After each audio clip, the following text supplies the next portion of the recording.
தலைப்பு செய்திகள். காணாமல் போனவர்களுக்கு என்ன நடந்தது? உண்மையை கண்டறிவதில் அரசு அக்கறை. பொதுக்குடியிருப்பில் ஜனாதிபதி தெரிவிப்பு.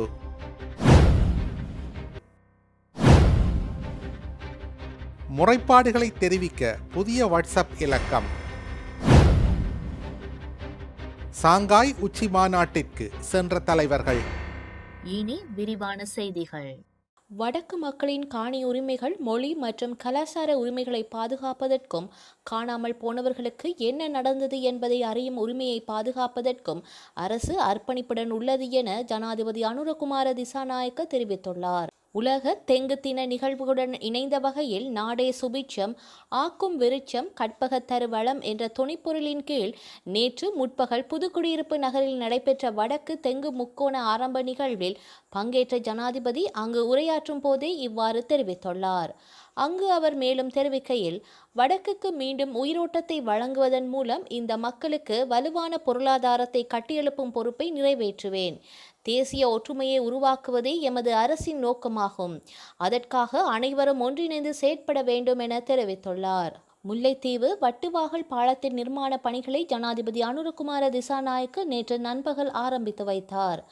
அனுரகுமார திசாநாயக்க ஜனாதிபதியாக பதவியேற்று ஒரு வருட காலம் பூர்த்தியாகும் நிலையில் முன்னெடுக்கப்படும் செயற்திட்டங்களை ஆரம்பித்து வைக்க ஜனாதிபதி வடக்கிற்கு விஜயம் செய்துள்ளார்.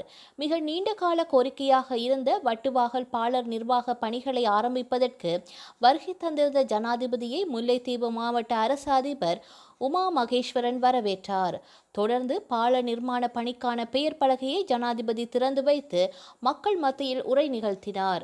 இந்த நிகழ்வில் போக்குவரத்து, நெடுஞ்சாலைகள், துறைமுகங்கள் அமைச்சர் பிமால் ரத்நாயக்க, கடற்தொழில் அமைச்சர் ராமலிங்கம் சந்திரசேகர், பிரதி அமைச்சர் உப்பாலி சமரசிங்க, நாடாளுமன்ற உறுப்பினர்களான இளங்குமரன் திலகநாதன், ஜெகதீஸ்வரன், ரவிகரன் மற்றும் மதகுருமார்கள், அதிகாரிகள், உத்தியோகத்தர்கள், பொதுமக்கள் என பலரும் கலந்து கொண்டனர்.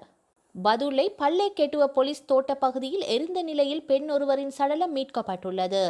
இந்த சம்பவம் குறித்து போலீசாருக்கு கிடைக்கப்பெற்ற தகவலின் அடிப்படையில் விசாரணைகள் மேற்கொள்ளப்பட்டுள்ளன என்று போலீசார் தெரிவித்துள்ளனர். உயிரிழந்தவர் யார் என அடையாளம் இன்னும் உறுதிப்படுத்தப்படவில்லை.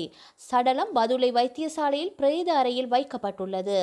இந்த சம்பவம் தொடர்பான மேலதிக விசாரணைகளை போலீசார் மேற்கொண்டு வருகின்றனர். லஞ்சம் மற்றும் ஊழல் சம்பவங்களை பொதுமக்கள் எளிதாக முறைப்பாடு அளிக்கும் வகையில் லஞ்ச ஊழல் விசாரணை ஆணைக்குழு 07777719554 என்னும் புதிய வாட்ஸ்அப் இலக்கத்தை அறிமுகப்படுத்தியுள்ளது. முறைப்பாடு செயல்முறையை விரைவாகவும் வசதியாகவும் மாற்றுவதே இந்த புதிய முறையின் நோக்கமாகும். 2025ஆம் ஆண்டுக்கான தரம் 5 புலமை பரிசில் பரீட்சையின் பெறுபேறுகள் இந்த வாரத்திற்குள் வெளியிடப்பட உள்ளதாக பரீட்சைகள் திணைக்கள ஆணையாளர் நாயகம் AKS இந்திகா குமாரி லியனகே தெரிவித்துள்ளார். கடந்த ஆகஸ்ட் மாதம் 10ஆம் திகதி நாடு முழுவதும் 2787 நிலையங்களில் பரீட்சை நடத்தப்பட்டதாகவும் 3,07,951 பேர் பரீட்சைக்கு தோற்றியதாகவும் அவர் தெரிவித்துள்ளார். அவர்களில் 900 பேர் விசேட தேவையுடைய மாணவர்களும் அடங்குவர். அவர்களில் 12 பேர் பிரெய்லி ஸ்கிரிப்டுகளை பயன்படுத்தினார்கள்.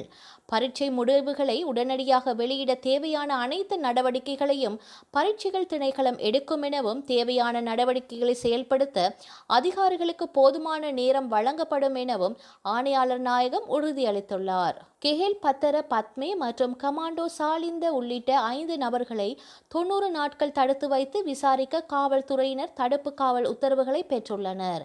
பயங்கரவாத தடுப்பு சட்டத்தின் கீழ் அவர்கள் தடுத்து வைக்கப்படுவார்கள் என்று காவல்துறை தெரிவித்துள்ளது.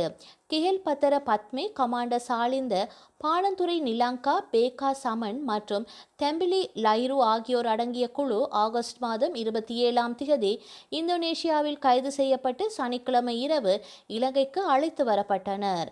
பத்மே, சாலிந்த மற்றும் நிலாங்கா ஆகியோர் மேலதிக விசாரணைகளுக்காக முதலில் குற்றப்புலனாய்வு துறையிடம் ஒப்படைக்கப்பட்டதாகவும் பேக்கோ சமான் மற்றும் தெம்பிலி லஹிரு ஆகியோர் விசாரணைக்காக மேற்கு மாகாண வடக்கு குற்றப்பிரிவின் காவலில் வைக்கப்பட்டதாகவும் போலீசார் தெரிவித்துள்ளனர்.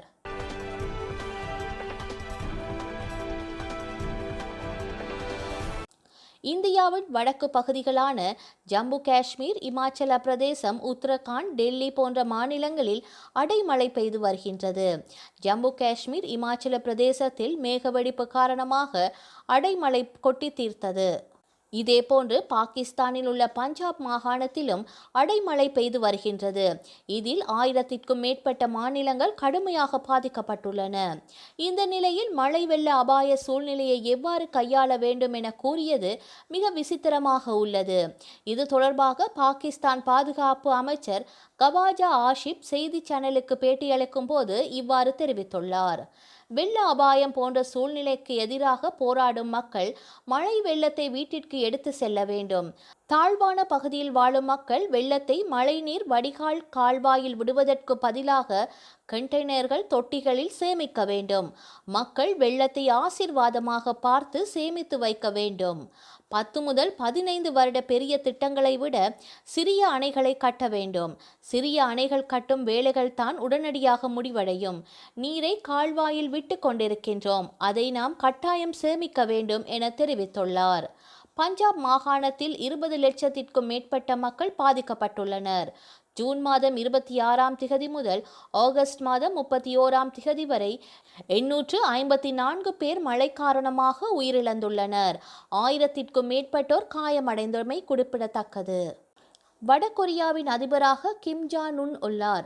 இவரது தலைமையில் வடகொரியாவில் என்ன நடக்கின்றது என்பது உலகின் மற்ற நாடுகள் அறிந்து கொள்ள முடியாத நிலை காணப்படுகின்றது.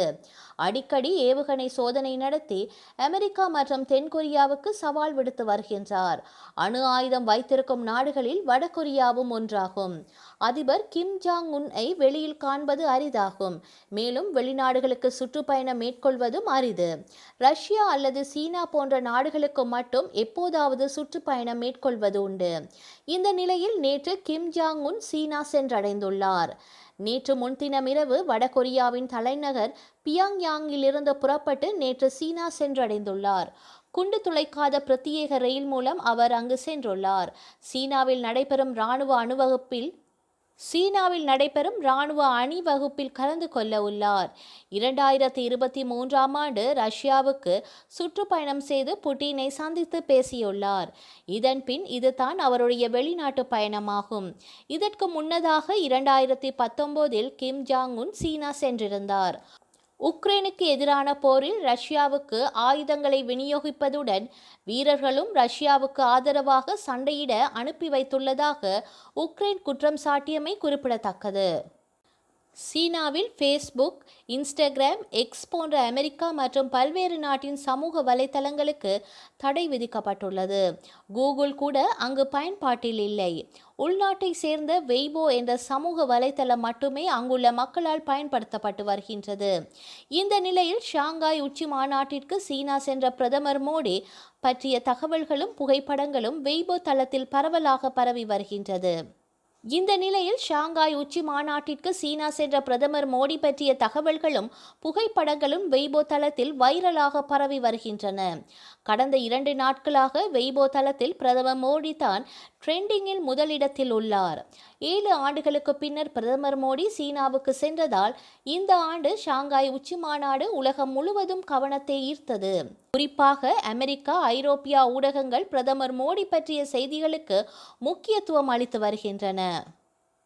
இந்த நிலையில் சீனாவின் வெய்போ சமூக வலைத்தளத்தில் பிரதமர் நரேந்திர மோடி, ரஷ்ய அதிபர் புட்டின், சீன அதிபர் ஜி ஜின்பிங் ஒன்றாக கலந்துரையாடிய புகைப்படம் மற்றும் வீடியோக்கள் அதிகமாக பகிரப்பட்டு வருகின்றன. மேலும் புட்டினுடன் மோடி ஒரே காரில் பயணம் செய்த வீடியோக்களும் வைரலாக பரவி வருகின்றன. பிரதமர் மோடியின் நடை, உடை, பாவனைகள் மற்றும் துணிச்சலான முடிவுகள் குறித்து சீனர்கள் அதிகம் கருத்துக்களை பகிர்ந்து வருகின்றனர்.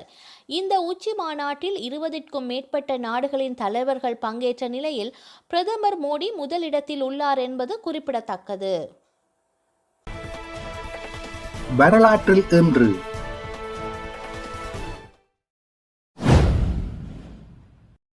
1759 இலங்கை டச்சு அரசு புதிய ஏற்பாட்டை தமிழில் வெளியிட்டது. 1958 தமிழ் மொழி சிறப்பு அமலாக்க சட்டமூலம் இலங்கையின் மேலவையில் ஏற்றுக்கொள்ளப்பட்டது. 1967 ஸ்வீடனில் இடது பக்க வாகன ஓட்டம் வலப்பக்கமாக ஒரே இரவில் மாற்றப்பட்டது. 2004 பெஸ்லான் பாடசாலை படுகொலைகள். ரஷ்யாவின் வடக்கு ஒசேத்திய அலனியாவில் பாடசாலை ஒன்றில் தீவிரவாதிகள் பாடசாலை மாணவர்களை பயண கைதிகளாக்கிய நிகழ்வில் மொத்தம் 186 மாணவர்கள் மற்றும் ஆசிரியர்கள் தீவிரவாதிகள் உட்பட 385 பேர் கொல்லப்பட்டனர். செய்திகளை உடனுக்குடன் தெரிந்து கொள்ள உடனே சப்ஸ்கிரைப் செய்து பெல் பட்டனை கிளிக் பண்ணவும். மேலதிக செய்திகளை தமிழ் தாய் இணையதளத்தில் பார்வையிடலாம்.